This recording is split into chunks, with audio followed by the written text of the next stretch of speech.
Hey solos, so should you go to Disney World this summer? Well, the solo spoiler is if you must go during the summer, if you must go to Florida during the summer, make sure you prepare accordingly, both in the things that you have and the plan that you have for going through and having the most amazing magical day that you don't get heat stroke. So that's what we're working on today. Hi, everyone. It's Samantha, and welcome to the Solo Magic Podcast. Olaf may not know who Samantha is, but now you do. And this episode is about preparing for the summer. I wasn't going to do a summer episode. I have a fall episode that I'm really excited to share with you next week. But, so many people have already been posting about how hot it is in the summer and things that they need and all these different questions. And I thought, you know what, let's just do a summer episode. So here it is. I also kind of wanted to wait because Toronto, that's where I live, has been a very cool spring, and I kind of wanted to wait till it got really hot so I could really channel my Florida energy. I'm not definitely going to do it. This is not Florida weather, but we are going to do it in this episode. Just a reminder that if you are listening on Apple, on Spotify, or on YouTube, it is wonderful if you subscribe, if you rate, if you share on YouTube, although nobody listens on YouTube. I think I said in another episode, although maybe I didn't use that one, it'd be great if we had 10 subscribers.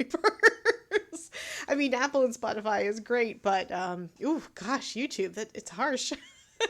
Anyway, you can subscribe, you can rate, you can share. And with YouTube, it's really great. I actually hope that we get a little bit of an audience on YouTube because you can also add comments, like what your favorite products are to stay cool, to stay dry during the hot summer. So anyway, I am also on Instagram, Disney_solo_magic, and I am on Facebook, Disney Solo Magic. I also started a new blog, which I will be talking about a little bit more on this episode. It is disneysolomagic.blogspot.com because we are going back old school style to the blogspot days. I really wanted, as I said in the June kind of announcement episode, I really wanted to have an opportunity to be able to kind of consolidate some of the tips and tricks, as well as an episode like this where I'm not going to totally talk about all the products that I really like to use when it's hot. But a place where if I am talking about things that I like to use, all the links are in one place. And so this episode actually has an adjacent blog post about all of the products I'm going to talk about today, which is great. Although this is not a hashtag sales episode, I'm going to be talking about other things. But I really wanted to have a space to be able to put some of those links, some of that writing, all of that stuff. So please make sure you check it out. I don't think you can subscribe to blogs anymore, but I don't know, check it out. Have I missed anything? I don't think so. Let's get into it. All right, so should you go to Disney World this summer? Look, Florida weather. I would not recommend going to Florida in the summer because it is hot. But I don't want to dissuade you from a trip because I know that you might not have other times of the year that you can go. For example, if you're a teacher, the summer is the perfect time to go. Now, of course, if you are off and you are a teacher, that means children are also off. So the summer is also busy for that reason. So crowds, heat, rain. I mean, sounds perfect, actually. Sounds super magical. I mean, hashtag solo magic, right? Go and do it. And if you're just dealing with you, not a whole group of people, maybe you can deal with the heat a little bit better. I also know that a lot of you solos are local to Florida, and I definitely am jealous of that, except in the summer, so enjoy that. So if you are going in the summer, this episode is to give you kind of 4 things to think about.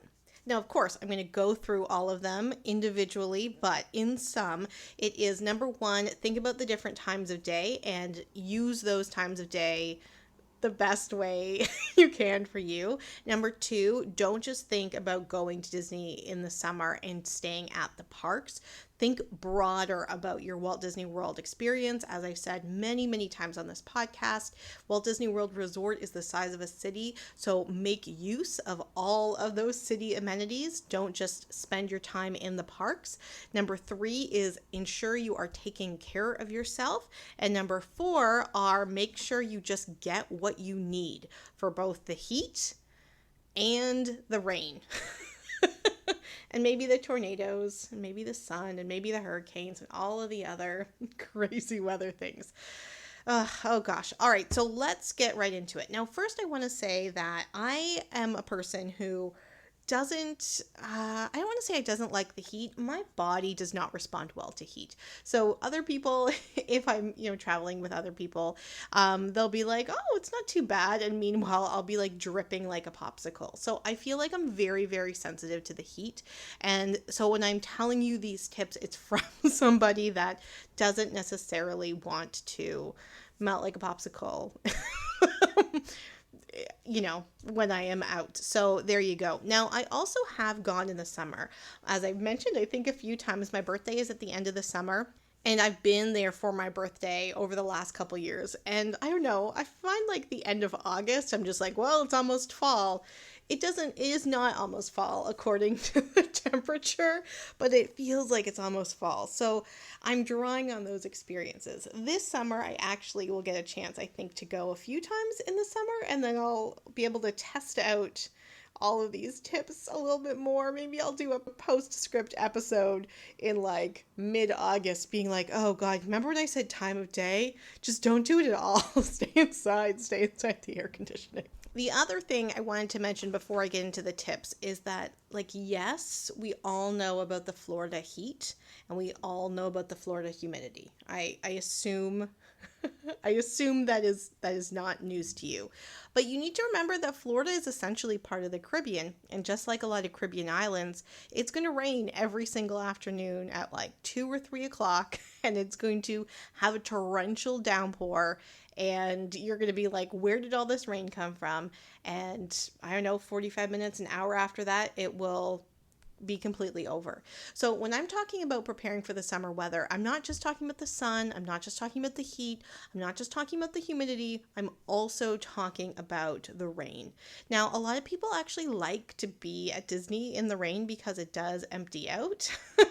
And so again, just like all of these tips, you need to prepare accordingly. So when I'm going to be giving you all of these tips, I'm going to be thinking about, yes, the sun and the heat and the humidity, the way we're all thinking about it, but I'm also going to be thinking about the rain, and so how you can prepare for the rain. All right, so 4 tips. Tip number 1. Really be strategic about the times of day that you are going to be out in the parks. Now, a lot of people will be like, go first thing in the morning and rope drop, and that's great, but a lot of people are going to do that. A lot of families, a lot of people, and so it may be a little bit cooler, so that's great, but it will also be busier. So think about that. Now, you could go at 2 or 3 o'clock when you know it's going to be pouring rain, and you just like prepare accordingly, and you do the you do the parks in the rain, and then when it stops raining, you'll have about an hour before it fills back up. I mean, you can just say that you're in a water park, you know. You could also just go in the evenings. Now, one of the things I mentioned in the introduction that I have this new blog, and one of the things that's really great about the blog, if I do say so myself, is that I opened up this calendar. It's essentially a Google calendar where I plotted all of the like big events happening at Disney on the calendar. Now, I did this because I was thinking about the podcast and I just wanted to like kind of get some dates.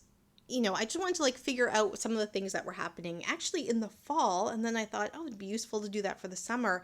And then I realized, actually, I don't think there's a tool out there that has a calendar like this. So anyway, use the calendar. I have already used it. Actually, I used it to plan my vacation and then bought an after hours ticket that I wouldn't have done if I didn't kind of see it on my own calendar. So anyway, that was cool. So if you go on the blog and check the calendar, you'll see that if, for example, you wanted to go in July, there is a week in July where there's like 4 days in a row where it's all after hours events. So maybe if you are going to Disney this summer and you want to think about the time of day that you're going, you want to say, all right, I'm just going to do evening events. During the day, I'm going to not spend my time at the parks. I'm going to go to these evening events where it's going to be cooler and I'll be able to really kind of enjoy the time there, enjoy the rides, enjoy all these different things rather than struggling in the heat.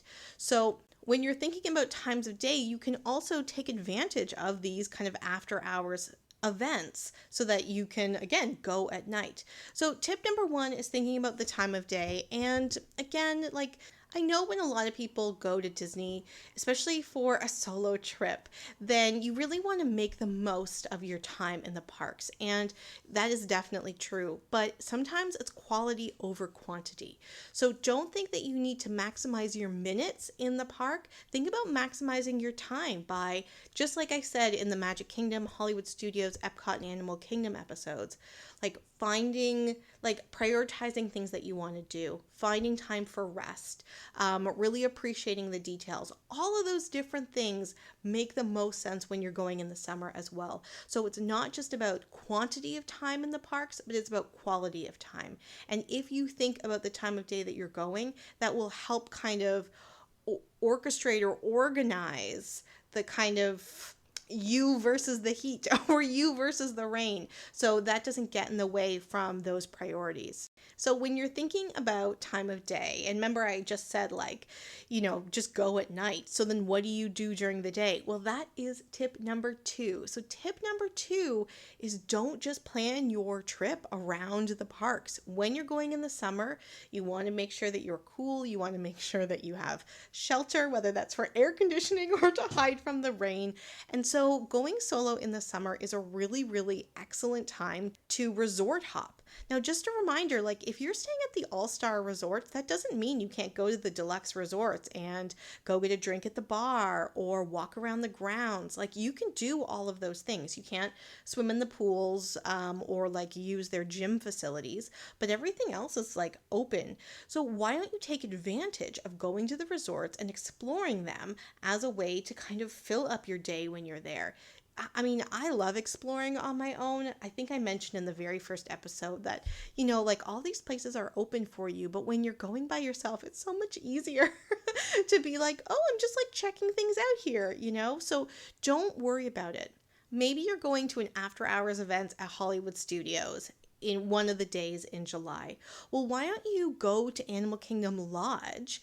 Maybe you want to have a nice breakfast or brunch at Bomba, which is a buffet restaurant and always really delicious. Or maybe you want to have lunch at the Mara, which is their quick service restaurant, but they have actually some really cool like African flavored bowls. When I did this exact thing the last time I was there, I actually ate like breakfast at my resort and then I got myself over to Animal Kingdom Lodge. And just so you know, how I did was I took the bus from my hotel to one of the parks. I can't remember which one it was. It was like, to be honest, it was either the closest park to me or it was the bus that came first. It didn't actually really matter. Like the time is negligible depending on which strategy that you take. So then I took the bus to that park. And then once I got to the park, I took a bus to Animal Kingdom Lodge. Like that's how you have to go between resorts. I mean, it's whatever. It's not the worst. At least the buses are air conditioned. So anyway, I had breakfast at my resort. I got myself to Animal Kingdom Lodge and I was walking around and enjoying, and I'll tell you about that in a second. And I was like, okay, well, before I go back, I should get some lunch. And I went over to the Mara, the quick service restaurant, and they had these most delicious like chicken and bean and vegetable bowls with African spices. And they had this like special cupcake, this special seasonal cupcake, which I ordered. And then I had this like really delicious drink and I couldn't finish any of it. And I felt so bad because I wanted to eat it so bad. So I was like, okay, one of my next trips, I just have to like not eat breakfast and go there and have this for lunch because it was so great. And what was funny, I mean, I don't know if you find it funny, but I mobile ordered these bowls and it was great. And everyone was lined up to go and get burgers. And I was like, do you know about these delicious bowls? But see, again, when you go solo, you can just like explore things on your own and try things and not worry about what everybody else in your party wants to eat. Anyway, so explore the different hotels. So when you go to Animal Kingdom Lodge, there is like not all the rooms, but a lot of the rooms at Animal Kingdom Lodge and the Animal Kingdom Lodge villas, like the DVC one, they're connected. a lot of the rooms face its very own safari, and you can still see those animals even if you're not staying at the hotel. There are many, many public viewing areas, and usually very, very helpful cast members that will point out animals for you. Sometimes they'll do the like recreation games. There's a recreation program at the Animal Kingdom lodges where you get like little beads if you do an activity, and I only like got one bead, but I am like holding on to that bead because I want to get I want to get more beads. It was very cool. Yes, it's for children. No, I am not a child. Yes, I still did it, and no, I don't feel bad about it. And I did get some answers more than a child. Now, of course, I am in my 40s and it was a child in single digits, but it's fine. It's not a competition, but if it was, I totally would win. Anyway, it was just so awesome to be able to like learn something, to be able to see animals, walk around, and then if you've never been to the Animal Kingdom Lodge lobbies, they are just so gorgeous. And actually, across the two hotels is the largest collection of African art outside of Africa, outside the continent of Africa. And that artwork and that information is also through the hallways of the hotels. So you can also walk through the hallways and to be able to like get this kind of museum exhibition of different artifacts and different pieces of history. And in fact, when I was there last time, there was a woman, and like I went for, well, actually, I guess it's not the last time. A couple times ago, I went to Boma for breakfast, and there was a woman who was looking around, and she was a solo traveler because we talked a little bit later, and she was there when I got there, and she was there when I left. She was just walking around the lobby, reading all the different descriptions, like I think like mentally taking notes. It was really cool. It was really cool to see someone really like leaning in to be able to see and learn all of this stuff that was there. It was really cool. Now, another thing that I mentioned in the very first episode, which sounds totally different than these episodes, by the way, I was like, okay, speak with a very calm voice. Now I'm just like, hey, hashtag solo magic, is that many cast members have told me, both as a solo but also with other people, that some of the best places to see animals are at the outdoor fire escapes at the end of the hallways where the rooms are. And the first two times people told me, I was like, yeah, I'm not going to just walk around a hotel I'm not staying at. But the third time somebody told me, I was solo, and I was like, okay, let's try. And they were 100% correct. The best viewing spots is in these outdoor fire escape stairwells that you get to by going to the very, very end of the hallway, going out the door that says like emergency exit, and not the ones that say like emergency exit, this will beep. And there you go. You'll be able to see the great animals. And so now you are like literally 3 feet away from air conditioning because you're just outside. You can come back in, get cool, go see the animals, go get something to eat. And all of a sudden you're not struggling with the parks of this and that and this and that. Like, oh my God, it can be so much when in the heat, because I get really anxious in the heat as well. So explore the different hotels, like go, like even just go to the All-Star hotels and be able to see all these big, big characters. Even if you're not staying there, go to the French Quarter and walk around how beautiful this hotel is. Go get some beignets, take the boat to Disney Springs. Like, there is so much to do. So don't just spend your time in the parks when it is the summer, because you need breaks. You need breaks from the heat. You need breaks from the rain when it rains in the afternoon. And taking advantage of everything the Walt Disney Resort city-size space has to offer is a really, really great way to do that. I don't know if that sounds like a boat horn to you. It sounded like a boat horn to me. It's not a boat. It's just a car. It's the sounds of summer. All right. Tip number 3 is take care of yourself. Now, when you go solo, you are taking care of yourself. There's no one else there that's taking care of you. And maybe that's good, maybe that's bad. I don't know. Depends on the people in your life and whether or not it's just easier to take care of yourself sometimes than to ask them to take care of you. Anyway, that is a separate conversation, but you need to take care of yourself. And, you know, one thing that I've said again a lot in this podcast, and I'm going to keep saying it because I think it's really important, is that we don't always get the opportunity to like think about ourselves and what we actually like and what we actually need and what we actually want. And solo travel is such a great opportunity for you to just be like, wait a second. In normal, quote unquote, normal circumstances with my family or with my friends, we would be doing this. But what do I actually want in this situation? And it's important that you do that in your life.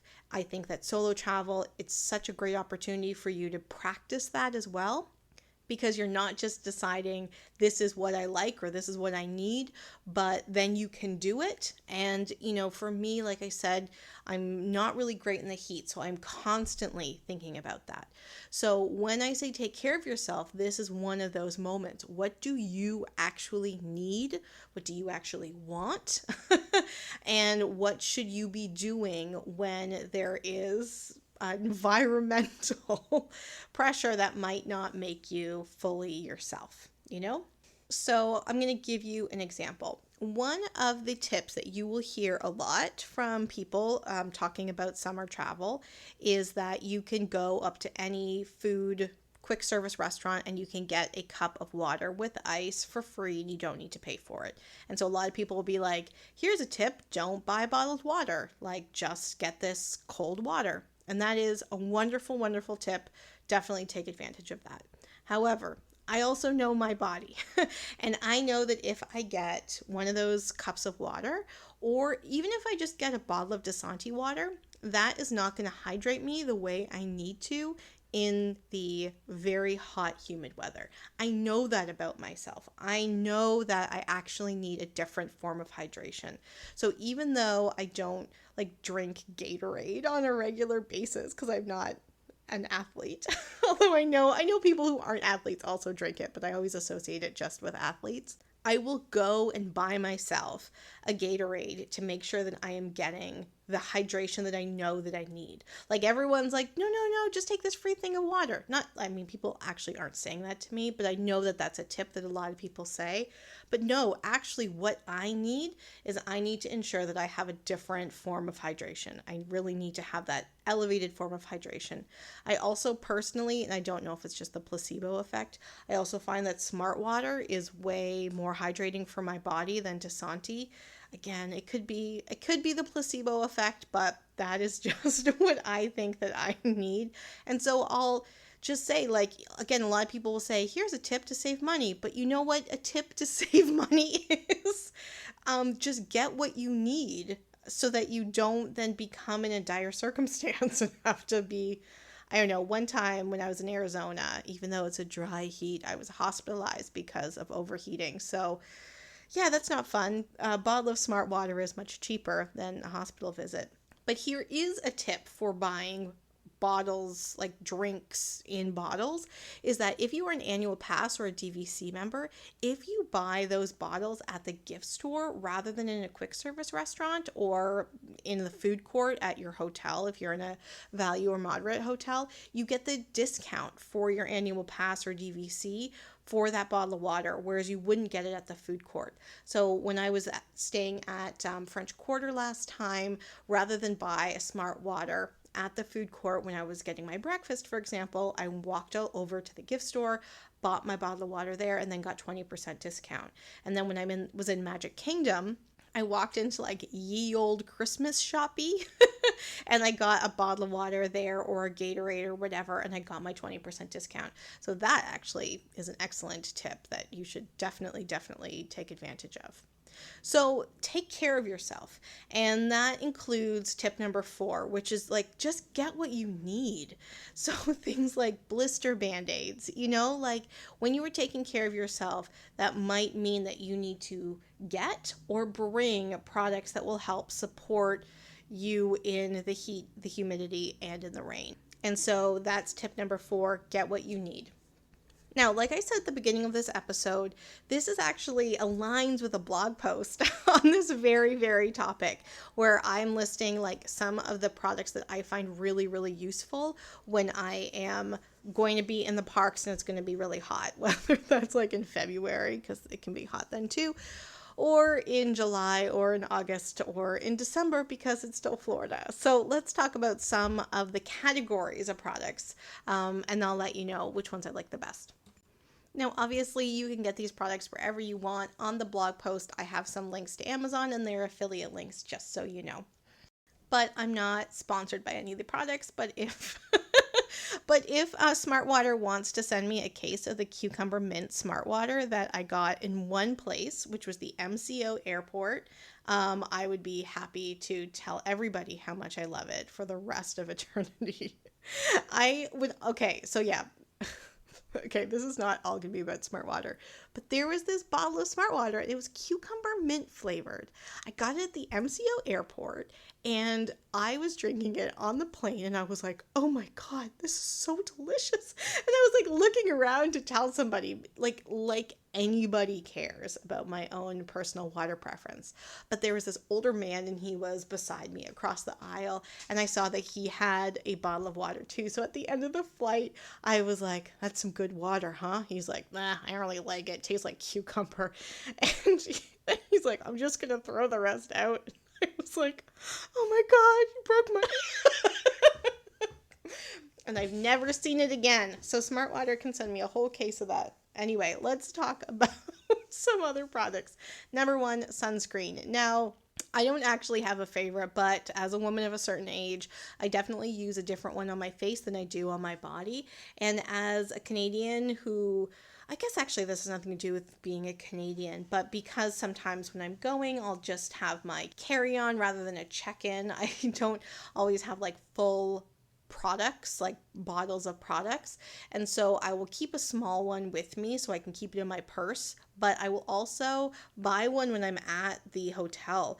Actually, like I find that the price isn't too crazy at the hotel or in the parks, actually. The first time, gosh, when I was there in like February 2020, I had to buy a bottle of sunscreen when I was in the park at Epcot, and I was actually kind of surprised how reasonably priced it was. So if you forget it, don't worry, you can get it there. And I always get spray sunscreen when I'm traveling solo, so I can make sure that I get it on my back as much as possible. So there you go. Make sure you get the sunscreen.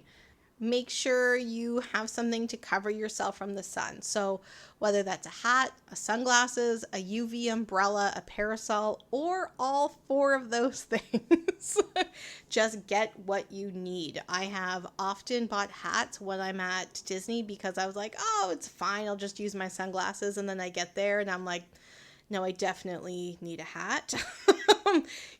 So there's that. But I have also gotten this set of hats because I don't just because I wear dresses in the parks, and so I'm not wearing a baseball cap. Even though if you wear a baseball cap with a dress, I mean, obviously that's totally fine for you or for anybody. That sounded weirdly judgy. Then I'll have like a wide brim hat, but I got these ones that had a spot in the top that you could like put your hair or a ponytail through. You might see those on Instagram already. But I find that getting some of those on Amazon for cheap ahead of time is really, really great. So there's that. You can make sure that you get a hat that like matches your outfit. So if you're vain like me, it will complement your outfit and not detract from it. The last time I was there for Dapper Day, I bought a parasol, and to be honest, that was a huge, huge game changer. I could not believe the difference between using the parasol versus not using the parasol. And so, yeah, I'll definitely be bringing it with me next time. And Claire Friedenstein, who I interviewed as one of the people for the solo stories, talked about using a UV umbrella. So, kind of the same type of thing. And there are a lot of like really good ones for not too expensive on Amazon. So check those out. Okay, so cover yourself from the sun, make sure you have sunscreen, but also get that air flowing. So getting an electric hand fan is a really great option. You see a lot of people with them. I used a neck fan last year, which I really, really liked, but I found that if I didn't wash it with soap and water every night, it would stay very sticky with all of the the sweat, but also the sunscreen. And the stickiness actually made it quite uncomfortable and less cool. So there's that. But also because again, I want something to match my outfit, I'll like bring paper fans. Just like a, fold out paper fan, and you can get a whole package with different colors. And so I've done that to match different outfits or whatever.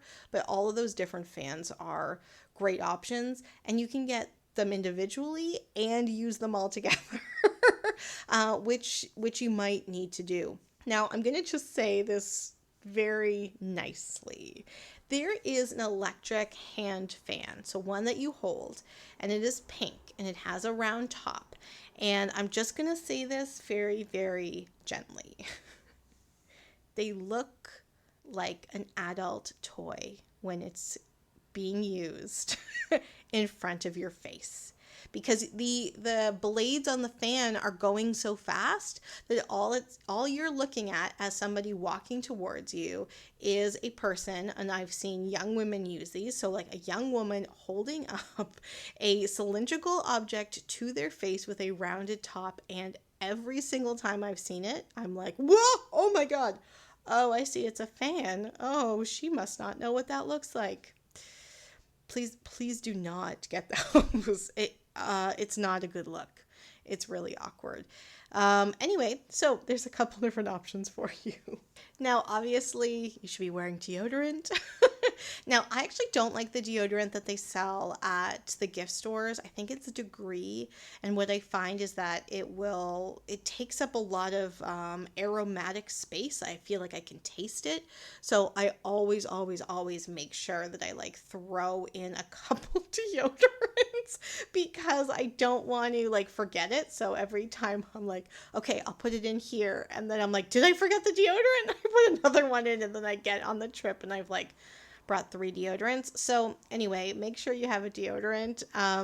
But also I sometimes use a non-aluminum deodorant on other parts of my body, like when I'm wearing a dress or whatever, if I want to, I don't know, to just be a little bit, I don't know, whatever. If you know what I'm talking about, you know what I'm talking about. But I don't like to use aluminum deodorants when I am doing that, because I find that it gets kind of chalky. And so I'll often have like the 2 different kinds.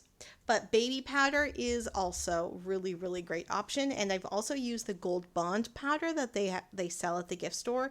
And I find that's really great for all the places that powder can go, including your shoes. If you have any shoes that like are smelly, that are like running shoes, that are closed-toed shoes, I'm always using powder in my shoes. So anyway, powder is really great. But for those ladies, I guess, and ladies and people that wear dresses, you want to get shorts for underneath your skirts. Like that, I do not understand.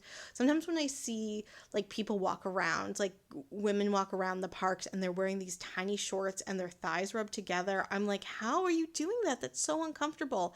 So yeah, deodorant or antiperspirant, powder, but also just wear underskirt shorts. And the best pair are ones that Molly from Mammoth Club recommended like in 2020 when she was with All Ears. They're a pair of jockeys from Target. I contacted her to see if I could get her affiliate link, and they've been traveling, so I haven't heard back, but as soon as I see the link, I'll make sure to link it because they are my absolute favorite. So get underskirt shorts. My favorite sandals to wear in the park, and this is when it's hot, when it's raining, is a pair of Skechers. They're the meditation rhinestone sandals. I find that they're really great, and when it's raining, they aren't too slippery because they have like a T-strap so that you can walk in the rain and they can get wet. So anyway, they're my favorite sandals, and they are linked on the blog. But also think about things like Band-Aids, especially if you're trying new shoes. I do find the blister Band-Aids are always great. So just like, again, get what you need. Get the blister Band-Aids if you want. But also things like a raincoat and rain boots. I was there for a hurricane once, and I got these like little short ankle boots for the rain, and it was really great. The raincoat that I got, I realized that like a short poncho isn't great. You need something long. So now I have this long raincoat which will fold up and go into one of my Loungefly purses, and it's really really great. And I find that, like, yeah, okay, fine, it's raining, but I have a raincoat on and I have my rain boots on, or I'm wearing sandals that it's easy to walk still, because when you're wearing flip-flops and they get wet and you're just like sliding over the place. I hope it's not just me. So, yeah, okay, well, I'm now prepared. I'm not going to recommend an umbrella. I didn't even think umbrellas were actually allowed in the parks, because they just seem so, like, cumbersome, like if it was raining. So I just recommend a raincoat with a hood, and just be prepared for that, and be okay with it. And also, another great product to use is any sort of after sun product. But actually, here's the thing, solos. You can just use regular moisturizing cream, like the products that they have in the hotel rooms. If you feel like you got too much sun, or maybe like you're going to wake up tomorrow with a burn, just lather your skin with any sort of cream. An after sun aloe cream is great, but if you don't have that, just use the lotion that they have. I do that all the time, and I never come back burnt. Although, like, gosh, I feel like I'm jinxing myself right now by saying that. But anyway, like, just make sure that you really moisturize. And again, when you're going solo, maybe you want to treat yourself a little bit more. So you get an after sun, like, face mask, and, like, do a whole beauty treatment at night. Because again, like, your solo trip to Disney isn't just about, like, Disney and the parks. It's also the magic of Disney. It's the magic of being brave enough to go on a solo trip, to have all these different things, to do the, like, therapy you're there for, or like the fun you're there for. And maybe what that involves is, like, spending a really fun, luxurious evening in your hotel room, with a face mask and a movie, and takeout from Mara or wherever. So really just make sure you're taking care of yourself and just getting the things that you need. So, if you are going to Disney this summer, make sure you think about the timing of the day. Make sure you do more than just the parks, because it will allow you to have that quality time, not just quantity of time when you're there. Make sure you take care of yourself, both in terms of how you are organizing your day, and also tip number 4 is just getting the things that you need to make sure you are cool and dry and prepared for whatever the crazy, crazy weather that Florida might have for you. So there you go. Next week, though, I'm going to channel some pumpkin spice latte and talk about the fall and whether or not the fall would be a good time for you to go. Solo spoiler, it is definitely. But I'm really actually excited to be able to talk about the fall, and all that you can do at Disney in the fall. But have a wonderful time if you're going this summer. Please let me know, like, what your favorite tips and tricks are for dealing with the heat and the rain during the summer. Did I miss anything? Is there anything that would be really good to add? Or did I, like, completely miss the mark on some of my advice and you want to make a revision? Let me know about that too. All right, solos, until next week. Bye. Hi, solos. It's Samantha. I hope you like this episode and all the episodes of Solo Magic, the podcast about the magic of going to Disney World solo. Just a reminder that you can listen on Apple, Spotify, and on YouTube. No matter where you're listening, please make sure you subscribe and rate and share with others. You can also connect with me on Instagram, Disney_solo_magic, as well as Facebook, Disney Solo Magic. And we have a new blog, DisneySoloMagic.blogspot.com, that will complement the information that we talk about on the podcast, as well as be able to highlight some different tips and tricks and information that will make your solo trip the most magical ever. Until next week, bye.